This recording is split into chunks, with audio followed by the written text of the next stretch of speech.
Nickel, nickel, nine. Yeah. 5-9J, let's go. Yeah. For all my haters out there. Hey, yo, what's good with everybody, man? I hope everybody's having a productive day. Feeling blessed, and like I always say, is one life, one chance. We only got one chance to do this right. Let's get it done. So with that being said, dropped the video this morning at 7 in the morning. Still wearing the stuff I went to sleep with. It's all good though, man. The moment I wake up, I start studying. I'll be on my laptop. Start dropping video after video after video. Since I got fired from my job with no legitimate reason as to why, and it's been 3 or 4 days since I've been questioning it, I'm going to go visit them today, try to get to the bottom of this. They won't even tell my recruiter why I got fired. They ignore her. She's ignoring me. I feel like something's going on that they're not telling me about. So I'm going to be taking care of that, and then I'm going to go right back to the streets and start applying for more jobs and getting my hustle on. So till I get another job, have faith, because I will get another job. I'll be dropping videos back to back to back to back to back. So with that being said, a subscriber asked me an intimate question, so I'm going to have to answer it. Hit that subscribe button, hit that like. Always leave a comment. Let me know what you guys think in the comment section. Check the links in the description for my app on Spotify Music. My song Tales from the Hood is being uploaded today, and we'll be dropping on all platforms soon. Thank you guys for your guys' support. One of my subscribers seen the video that I just dropped recently about Westside Verdugo, San Bernardino, and about the Mexican Mafia. And it was supportive, the comment he said, but it was also questioning me as well. And he pretty much put it like this. He's like, I understand what you're doing and I understand your message, but don't you think you might be going a little too far? And you know what I mean. So I think he's meaning that I'm identifying specifically the organization which is responsible for the turmoil and the hardships and betrayals that are taking place amongst the southern population, the raza from down south, the sureños, the southsiders. He's asking if I feel like I'm going too far. You know, I might be in danger. They might come after me like Savage Studios, so on and so forth. In which I'm going to answer a question to the best of my ability. Now, here's the thing. I was in prison for 15 years. You know, I've been on both sides, GP and SNY. But I get more flack for the S and Y. And there's like another subscriber who always says, man, just tell my stories, but don't be feeding the poison to the norteños. Like, they don't want to hear that. But you'll hear my stories and you hear about how it goes down with norteños and you'll comment, but you don't want to hear the poison that I'm spilling, which is all for a legitimate, righteous reason. I know how these organizations operate. I've been cellies with a lot of ex-Southerners who shared their stories with me that were passionate. And you can actually hear the resentment from these guys. And to be honest with you, being on the main line and doing what I did and how many people I put on the SNY side, how many people I done dirty because my level of education taught me to be this way, taught me to govern this way, taught me to think this way, was poisonous in itself. But when you're young and you're ambitious and naive at the same time, it's like a child. It's like a parent to a child. You know, a parent or tells a child, hey, Santa's real. These presents came from Santa. And the kid get excited. They want to wake up to Christmas every day because they got multiple presents. They believe in a different world, a different fantasy, a different reality that's miraculous, where if they do good, they get rewarded with presents. It's the same aspect for the mainline, so to speak. Nothing jingle bells about it, but you know, we're led to believe we conduct ourselves in a certain way, in a certain fashion, we're going to be rewarded for our sacrifices. See, we're taught to believe that sacrifice is necessary for the greater good. But they don't ever teach you what that sacrifice actually means. They just want you to sacrifice. They just want you to throw your life away. They just want you to work for them. And they're going to make sure to keep you blinded at how much that sacrifice is really going to cost you. Instead of reminding you of what it's going to cost you, they're going to remind you how much it's going to benefit them and benefit what you're doing. They're going to try to remind you that it's going to benefit you in the long process. What's the point of being in prison for the rest of your life? What is it that you're exactly going to earn? Because I almost threw my life away and spent most of my life in jail because I thought I was going to become somebody. I thought I was going to be somebody. I thought I was earning something that was for a righteous reason. But I ain't the only one on YouTube telling the stories about the Mexican Mafia, the Nuestra Famila, the organizations. You all hear the same narrative A bunch of guys that are stabbing and killing each other for political power, for positions and stances to become the biggest organization known to mankind.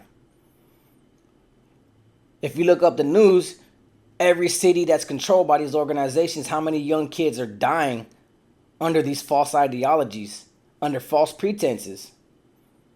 I don't care if it's the Mexican Mafia, I don't care if it's the NF, I don't care who it is. I've been on both sides. So I understand the pain that's left behind. I understand that there's people on the SNY doing life without the possibility of parole. Because they were on the streets and a big homie said, hey man, go blast this fool. And then when he got to the yard, that big homie was nowhere to be found to actually look out for him. Then he gets caught up in the mix with another big homie working for another big homie. Two big homies collide. And now you got two groups of Sureños fighting one another and the best man wins. And the ones that lose end up on the SNY.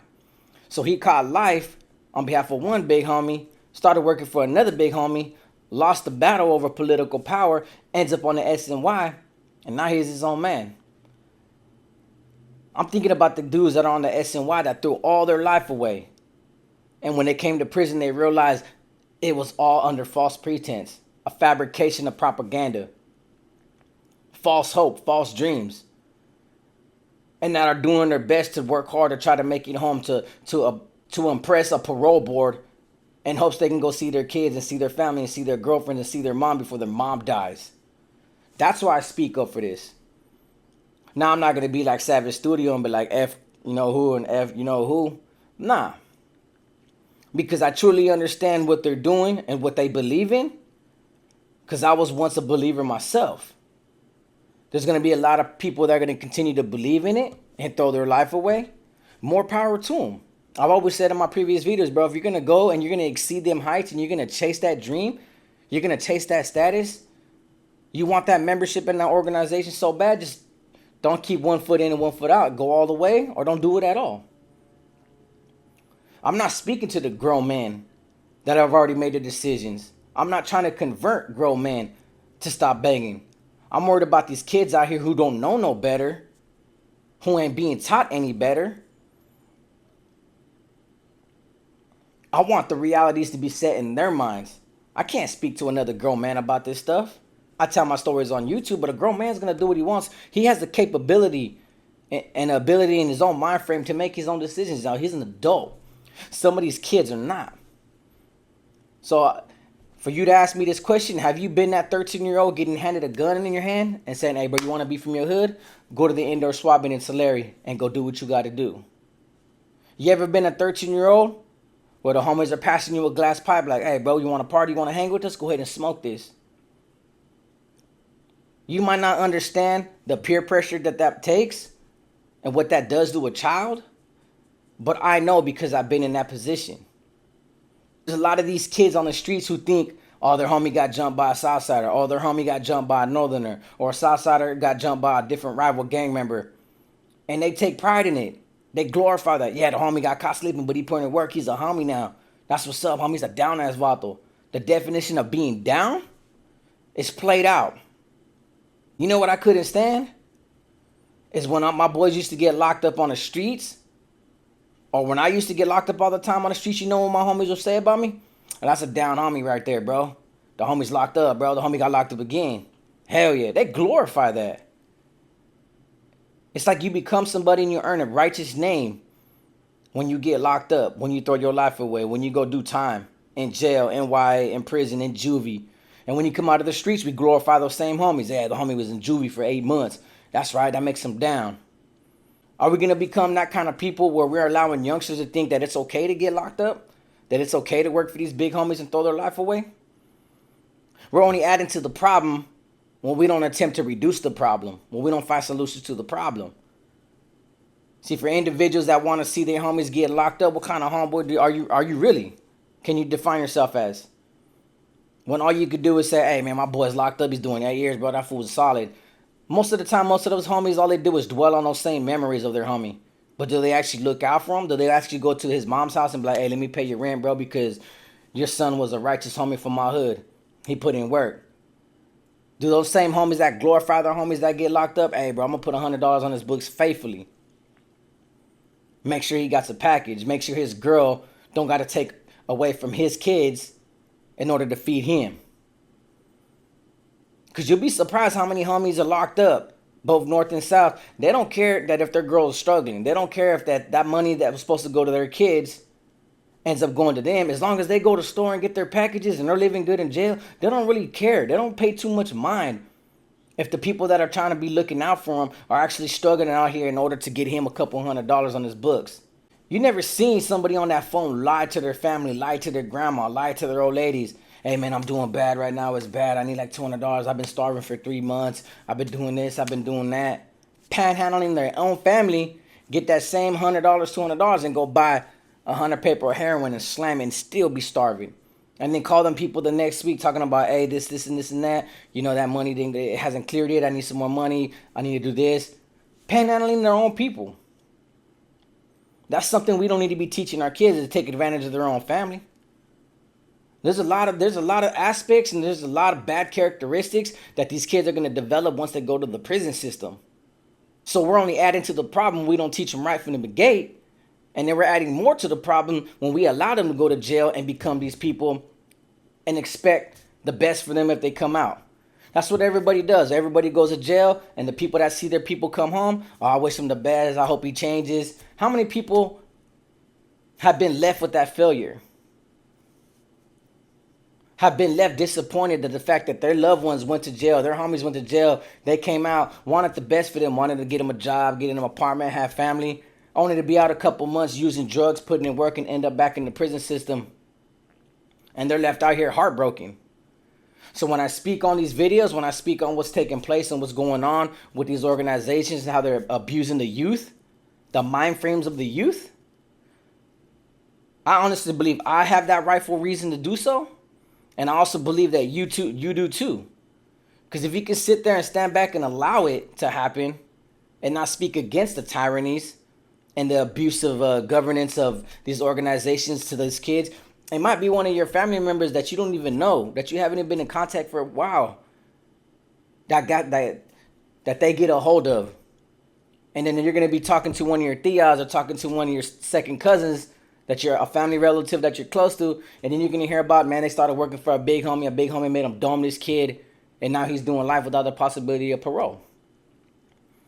So we all could be held responsible if we're not out here teaching these kids to stay away from it. So then we have no reason to complain and cry about why our loved ones or why our friends' loved ones and why our friends' kids ended up in this lifestyle. And all we're just on YouTube and social media talking about, hey man, he was a good kid. He could have changed his life. He had potential. He could have went somewhere. No, those kind of comments are irrelevant because we didn't do nothing about it. See, when I started this YouTube channel, I started it off on the wrong foot. But I literally sat here and said, you know what? I don't want to just glorify this. There's a lot of glory in it, but I'm not just going to sit here and glorify this. You know, I want to show these kids what's actually taking place in the prison system because I went through it. Now, if they choose to continue to go that lifestyle, at least they know what they're up against. At least they know what they have to look forward to. At least they know they could become better men and not end up in the penal system and become used and abused and discarded as trash. That's all I want for the youth. But if I can prevent a lot of kids, in which I have, in which I never cared to elaborate on YouTube, I got so many people on my Instagrams like, man, I just got out of county, man, I'm done. I'm going to change my ways. I like your videos. They support me. They keep me going. You know, if I'm making the smallest difference in the world, it's still a difference. As opposed to just watching these kids throw their life away and we're right there on the sidewalk just talking about, man, kids are stupid. Man, kids are ignorant. Man, he could have done something different with his life. So if you're asking me, am I putting my life on the line for speaking on behalf of these different organizations? Of course. But my life was already on the line the moment I paroled. Just based on all the big homies that I had the opportunity to work with. Just based on all the knowledge that I have. Just based on the information that I have in my head. The indoctrinations that I still memorize. I was perceived an immediate threat on the SNY before I came home. So my chances are very slim, and they were very slim. So I don't see the big difference. But if anything was to ever happen to me, at least, like I said, man, I tried my best to change the minds of the youth. I tried my best to make a difference. As opposed to dying for what I'm saying, But being on YouTube glorifying and telling these kids, hey man, go join these big gangs. Hey bro, you want to be a Mexican Mafia member? Hey bro, you want to be a Nuestra Familia member? Hell yeah, go do that. Go throw your life away. I'd rather die for a righteous reason than to die for an ignorant reason. And that's the God honest truth. So that's why I continue to point out these stories and identify certain organizations, because it's the truth. It's a story. I'm not going to give you a half story. And I'm not going to fabricate it. I'm not going to water it down. The truth is the truth. When I find these stories on YouTube and I talk about them, I'm going to give it to you straight facts. I'm going to give it to you authentic. Even if it means putting my life at risk, I think that's my responsibility, and that's my problem. All I ask is you support me and show the kids that you think might take that step towards the gang life, and just show them this video. Show them my previous videos. That way they could just be eye-openers and rude awakenings. If they continue to do so, at least you can say you tried. At least you can say you made a difference. Honestly, I'd rather see my homeboys' kids, and I'd rather you see my son go to his graduation before he go to his burial. And that's why I do what I do. So I hope I answered your question to the best of my ability. I'll be dropping more videos today. Thank you for asking me an honest question, and I do really appreciate that, and I'm glad I was able to respond to it. So with that being said, like I always say, it's one life, one chance. When they got one chance to do this right, let's get it done. Peace.